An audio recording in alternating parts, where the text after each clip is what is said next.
बिस्मिल्लाहिर्रहमानिर्रहीम अस्सलाम वालेकुम नाज़रीन, मैं हूँ आपका मेज़बान दानिश अंसारी और आप देख रहे हैं मेरा YouTube channel Danish Ansari official. नाज़रीन, आज हम बात करेंगे मलिक महबूब साहब से। आप सबके फेवरेट हैं, मशहूर एस्ट्रोलॉजर हैं। अस्सलाम वालेकुम मलिक साहब, कैसे हैं आप?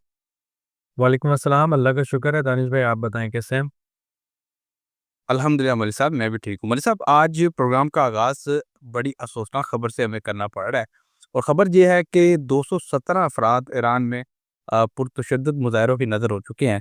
टाइम मैगज़ीन ने ये क्लेम किया है। उनके मुताबिक गुज़श्ता रोज़ जब मैंने आपका प्रोग्राम किया था, तो उस वक़्त ये तादाद सिर्फ़ 47 47 थी, जबकि अब ये तादाद बढ़ के 217 हो गई है। सर, पहला सवाल आपसे यही होगा कि ईरान में जो इतने ज़्यादा हालात ख़राब हो चुके हैं, अब इंटरनेट का ब्लैकआउट हो चुका है, हर शहर में, हर गली-कूचों में लोग बाहिर हैं, तो आप क्या इसके कॉन्सिक्वेंसेज़ देख रहे हैं कि क्या ये तादाद मज़ीद बढ़ सकती है? क्योंकि लास्ट टाइम जब बांग्लादेश में तकरीबन 300 जो नौजवान थे उनकी डेथ हुई थी, उसके बाद बांग्लादेश में रेजीम चेंज कह लें या फिर हुकूमत का तख्ता कह लें, वो पलट चुका था। हम नहीं चाहते कि ईरान में किसी किस्म का रेजीम चेंज हो, ना हमारी इस तरह की ख्वाहिश है, क्योंकि ज़ाहिर है कि अगर वहाँ पे इस तरह के मामलात होते हैं, तो जो बैरूनी क़ुव्वतें हैं, उनका असर और रसूख वैसा ही यहाँ पर हो जाएगा जिस तरह सद्दाम हुसैन के जाने के बाद हुआ था इराक में। तो सर, आप क्या देख रहे हैं ईरान?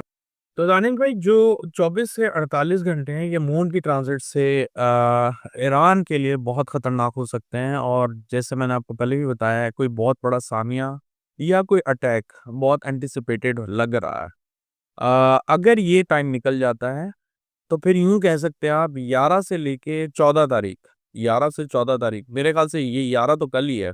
11 से 14 तारीख कुल मिला के ईरान के लिए बहुत डिज़ास्टर लेकर आने वाली है। अल्लाह करे ऐसा ना हो। बट ये वो चीज़ें हैं जो मुझे दिख रही हैं इस वक़्त ज़ायचे के हिसाब से ईरान के लिए।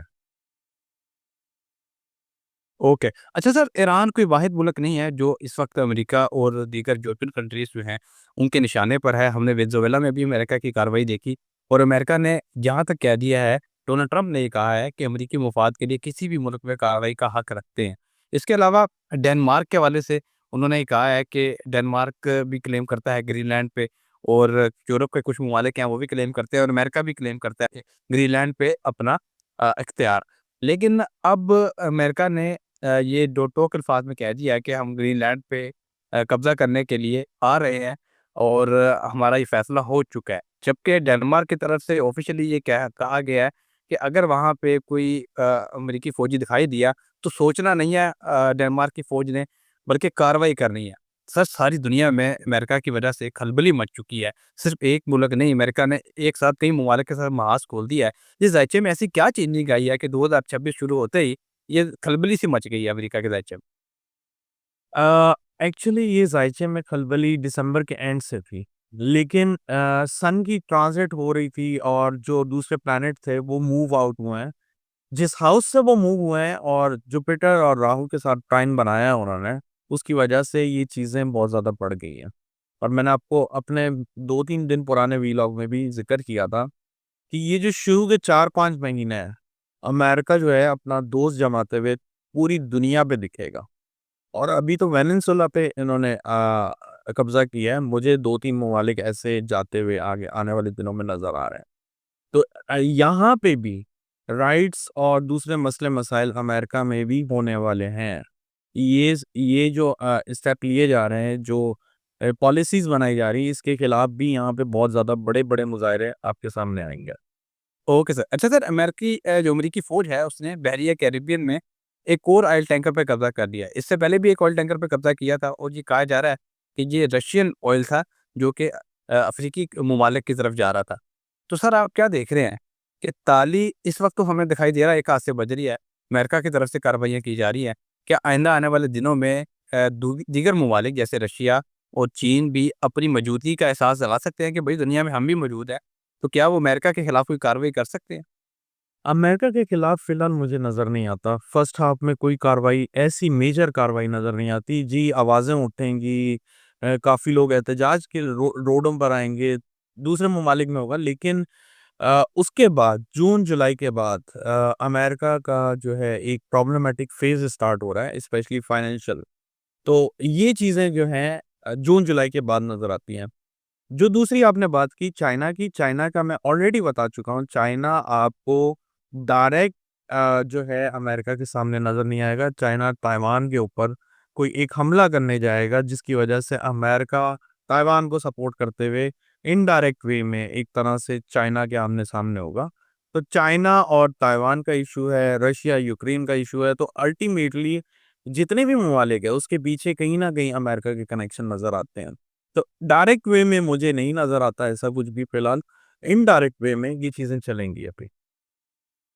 Okay sir. अच्छा सर, जब भी पाकिस्तान के हमसाये ममालिक में कोई हालात ख़राब होते हैं या कोई बैरूनी मुदाखलत होती है, तो उसके असरात पाकिस्तान पे भी आते हैं और ये तहरीक का हिस्सा है। क्या ईरान में जो ये मामला चल रहे हैं, खुदा न ख़ास्ता क्या पाकिस्तान पे भी इसके कोई असरात आ सकते हैं? या खुदा न ख़ास्ता पाकिस्तान को कोई मिसयूज़ कर सकता है ईरान के खिलाफ? इस तरह की चीज़ पाकिस्तान के दायचे में आपको दिखाई देती है? जी, बिल्कुल टाइम जो चल रहा है उसमें पाकिस्तान के खिलाफ इंडिया जो है सबसे ज़्यादा एक इस चीज़ का फ़ायदा उठाएगा।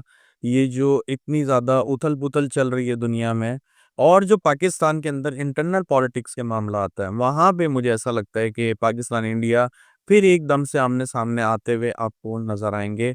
मोस्ट प्रोबेबली फ़रवरी मार्च में, अल्लाह करे ना हो, मैं तो हमेशा यही दुआ करता हूँ। लेकिन हालात आपने देखे हैं पिछली दफ़ा पिछले साल में भी कि ऐसे जब भी मैंने आपको क्रिटिकल सेंसिटिव फेज़ बताए हैं, उसमें कुछ ना कुछ ऐसा होता है कि इंडिया पाकिस्तान समहाउ बॉर्डर पे क्लैशेज़ या कोई ऐसी जैसे बोलते हैं ना वो छुल्ली छोड़ देना, कुछ ना कुछ ऐसा करना जिसकी वजह से दोनों ममालिक आमने-सामने आ जाएँ। तो ये चीज़ें अभी भी होती हुई आपको नज़र आएँगी। Okay sir. अच्छा सर, बड़ा इम्पोर्टेंट क्वेश्चन है। तुर्किये ने यानी कि तुर्की ने पाकिस्तान और सऊदी अरब के जो दिफ़ाई इत्तेहाद है, डिफेंस अलायंस जो पाकिस्तान ने अभी सऊदी अरब के साथ बनाया है, उसमें शामिल होने की ख्वाहिश का ऑफ़िशियली इज़हार कर दिया है। सर, हमने देखा है मादी में मिसाल मौजूद है कि जब भी मुस्लिम ममालिक एक प्लेटफ़ॉर्म पे इकट्ठे होने की कोशिश करते हैं, इकट्ठे नहीं होते बल्कि कोशिश करते हैं, तो उसी दौरान ही इस अलायंस को या तो तोड़ दिया जाता है या फिर इस अलायंस को जो लेके चल रहे होते हैं लोग, उनको निशाना बनाया जाता है। खुदा न ख़ास्ता जो ये अलायंस बन रहा है, खुदा न ख़ास्ता बार-बार कहेंगे ज़ाहिर है पाकिस्तान भी इसका हिस्सा है, मुस्लिम ममालिक हैं 2। तो आप क्या देख रहे हैं? क्या इस अलायंस को तोड़ने की वेस्ट कोशिश करेगा? बहुत ज़्यादा कोशिश करेगा और मेरे ख़्याल से मैंने कल भी आपको इस बात का ज़िक्र किया था कि नेक्स्ट हिट लिस्ट में तुर्किया है। और ये कोई रेगुलर सी बात नहीं है कि तुर्किया जो है आपको ऑफ़िशियली रिक्वेस्ट कर रहा है, किसी तरह से। तो मेरे ख़्याल से ये चीज़ें अभी बहुत ज़्यादा होना शुरू हो रही हैं क्योंकि बैकग्राउंड में या यूँ कहा जाए कि पीछे, पिक्चर के पीछे जो चल रहा है वो शायद हम लोग को नज़र नहीं आ रहा। हाँ, सितारों की रोशनी में मुझे जो नज़र आ रहा है वो मैंने आपको बता दिया, लेकिन इसका खतरा बहुत ज़्यादा मंडरा रहा है। वही वाली बात है कि अगर ये लोग साइन कर लेते हैं, इस एमओयू को, तो पाकिस्तान के लिए ये मज़ीद एक चैलेंज बन जाएगा। खुदा ना ख़ास्ता कुछ भी अगर तुर्किया में हुआ तो फिर वही वाली बात है कि पाकिस्तान अल्टीमेटली चाहे ना चाहे उसमें इन्वॉल्व हो जाएगा। Okay sir. अच्छा सर, पॉलिटिकल सेगमेंट की तरफ आते हैं। कुछ क्वेश्चन है आपसे मैं पूछना चाहूँगा बड़े इंपॉर्टेंट। सोहेल अफरीदी को इजाज़त दे दी गई है जलसा करने की बाग जिनाह में कराची के, और ये बड़ी अनएक्सपेक्टेड सी चीज़ हुई है। पहले पीपल्स पार्टी की तरफ से उनका इस्तकबाल बड़ी गर्मजोशी से किया गया, वेलकम किया गया और फिर उसकी तारीफ़ भी की गई पीटीआई के कारकुनान की तरफ से और सियासी हलकों की तरफ से, और अब इजाज़त भी दे दी गई है। लेकिन सर एक और अनएक्सपेक्टेड चीज़ हुई है, वो ये हुई है कि वफ़ाक के कंट्रोल में है कराची का बाग-ए-जिनाह। वफ़ाक की तरफ से कुछ लेट की गई इसकी इजाज़त दी गई जलसे की, तो उसके बाद उससे पहले ही फैसला कर लिया गया सुहेल अफरीदी की तरफ से और पीटीआई की इंतज़ामिया की तरफ से कि हम जो मीनार-ए-पाकिस्तान जो कायद-ए-आज़म का मीनार है, उस कायद-ए-आज़म का मकबरा जो है, उसके गेट पे हम जो है जलसा करेंगे। जिससे ज़ाहिर है रुकावट भी पैदा होगी, सड़क के ऊपर जो गाड़ियाँ चल रही हैं, ट्रैफ़िक की रवानगी मुतासिर होगी। तो सर ये फिर से जब एक मामला पीपल्स पार्टी और पीटीआई के दौरान अच्छे खासे चल रहे थे, तो वफ़ाक ने बीच में इस मामले को ख़राब कर दिया है। तो क्या देख रहे हैं कि ईज़िली हो जाएगा जो ये जलसा अनाउंस किया है सोहेल अफ़रीदी ने, या कोई मुश्किलात आएँगी? सर जलसा बहुत बड़े लेवल पे होने वाला है। मुश्किलात तो ज़रूर आती हैं क्योंकि ये जो टाइम चल रहा है ये कोई इतना आसान नहीं है। पाकिस्तान के लिए, पाकिस्तान की पॉलिटिकल पार्टी के लिए तो अगर आप ये बोलें कि खुली इजाज़त मिल जाए ऐसा नहीं होगा। लेकिन ये कोई बहुत बड़ा मैसिव क्राउड को डेफ़िनेटली मोबिलाइज़ करते हुए आपको नज़र आएँगे। दूसरी इम्पोर्टेंट बात, कल का जलसा बहुत बड़ा कुछ ऐसा बुनियाद रख देगा कि आने वाले दिनों में इसी जलसे की मिसाल देके चीज़ों को आगे लेके जाते हुए आपको ये पीटीआई की पार्टी नज़र आएगी। Okay sir. अच्छा सर, लास्ट क्वेश्चन करूँगा, प्रोग्राम को वाइंड अप करेंगे। बहुत ही इंपॉर्टेंट क्वेश्चन है। वो ये है कि ख्वाजा आसिफ ने आज से चंद रोज़ कबल ये क्लेम किया था कि पाकिस्तान आइंदा आने वाले दिनों में कुछ ऐसे डिफेंस एग्रीमेंट कर रहा है दोस्त ममालिक के साथ, जिससे जो आईएमएफ है उससे हमारी जान छूट जाएगी। अब एक बरतानवी अखबार ने भी इस बात की तस्दीक की है। उन्होंने कहा है कि पाकिस्तान सूडान के साथ ये मुआहदा कर रहा है। $1.5 अरब का डिफेंस एग्रीमेंट कर रहा है, जिससे पाकिस्तान प्रोवाइड करेगा उन्हें हथियार, जदीद हथियार प्रोवाइड करेगा। और आज हुकूमत की तरफ से एक आ गया है, पाकिस्तान आइंदा बरस जून में आईएमएफ से बाहर हो जाएगा।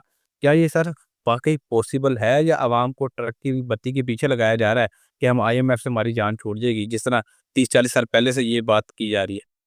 सर वो फिर आप ट्रैक रिकॉर्ड देख लें, लेकिन मुझे ऐसा लगता है कि 2027 के लास्ट क्वार्टर में इंशाल्लाह पाकिस्तान आपको तरक्की करते हुए नज़र आना शुरू हो जाएगा। अलबत्ता आईएमएफ से जान अभी ज़रा टाइम से छूटेगी, इतना इतना नहीं है। 28-29 के बाद कुछ ऐसे हालात बनेंगे। फिलहाल मुझे नहीं दिख रहा। अच्छा, अच्छा सर, ये भी बता दें, फ़ॉलो अप क्वेश्चन है कि ये तरक्की जो करेगा, ये पीटीआई की गवर्नमेंट में करेगा या नून लीग की गवर्नमेंट में करेगा? सर ये नून लीग तो नज़र नहीं आती। अलबत्ता ये है कि ये कोई कोई ऐसा एक नया आपके सामने आने वाला है। कह सकते हैं पार्टी तो नहीं कहूँगा मैं, कि कोई नया ऐसी शख्सियत आएगी जो आपके ज़हन-ओ गुमान में नहीं होंगे। मुझे नहीं लग रहा कि पीटीआई की पार्टी में से कोई ऐसा बंदा है जो अभी सामने नहीं है। कोई नया बंदा ही नज़र आता है मुझे। शख्सियत जो है कोई हिडन है इस वक़्त, लेकिन आएगी ज़रूर। ओके, बहुत शुक्रिया सर, आपने अपने कीमती वक़्त में से कुछ वक़्त निकाला। हमारे नाज़रीन का भी बहुत शुक्रिया, पिछली वीडियो में बहुत अच्छा फीडबैक आप लोगों ने दिया। आपके कमेंट्स को प्रोग्राम में हम शामिल करते हैं। कुछ जो सवालात मैंने मलिक साहब से पूछे हैं, वो आपके कमेंट्स में से ही लिए हैं, तो अपना फीडबैक देते रहें, कमेंट्स करते रहें। इंशाल्लाह नेक्स्ट प्रोग्राम में ऐसे ही इंटरेस्टिंग टॉपिक के साथ दोबारा पेश होंगे। अगली वीडियो तक के लिए मुझे और मलिक महबूब साहब को इजाज़त दीजिए। अल्लाह हाफ़िज़।